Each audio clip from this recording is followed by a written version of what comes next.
শুভ দুপুর বন্ধুরা, তোমরা সবাই কেমন আছো? আজ দেখো সকাল সকাল ছেলে আমার ঘুম থেকে উঠেই বলেছে, মা আজ কিন্তু দুপুরবেলা চিকেন বিরিয়ানি খাবো। আমি বলছি কেন? বলছে আজ রবিবার তাই, বাবাও বাড়ি থাকবে, আমিও বাড়ি আছি, দুজনে আজকে তো দুজনেরই তো ছুটি, তাই জন্য। তার ছেলের আবদার তা করতেই তো হবে।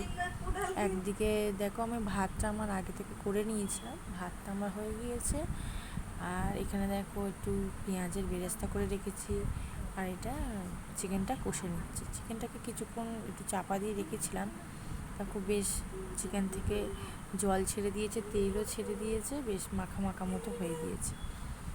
চিকেন আমি নর্মালি যেরকমভাবে তরকারি করার সময় যেরকম মশলা দিই সেরকমই দিয়েছি। পেঁয়াজ, আদা, রসুন বাটা, জিরে গুঁড়ো, হলুদ গুঁড়ো, লঙ্কার গুঁড়ো আর স্বাদ মতো নুন, ব্যাস, এক্সট্রা কোনো মশলা দিইনি।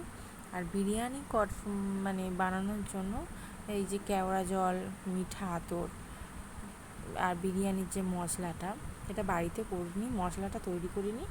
মশলাটা এমনি দোকানে যে মশলা কিনতে পাওয়া যায় প্যাকেট, সেই মশলাই দিয়েছি। এবার দেখো বিরিয়ানিটা পাটে পাটে আমি বসিয়ে দিয়েছি, দিয়ে এখন দমেও বসিয়েছি। বেশ অনেকক্ষণ মতো দমে ছিল, কারণ ছেলে ড্রয়িংয়ে গিয়েছিল, ড্রয়িং থেকে এসে বলছে কী রান্না করেছো? আমি বলছি কেন? ভাত আর মাছের ঝোল। বলছে আমি কিন্তু খাবো না। আমি বলছি নে না বাবা, চানটা করে নে, তারপর দেখ। তা চান করে এসে খেতে বসতেই যখন দেখলো যে গরম গরম বিরিয়ানি, ছেলের তো আমার মুখে আর হাসি ধরে না।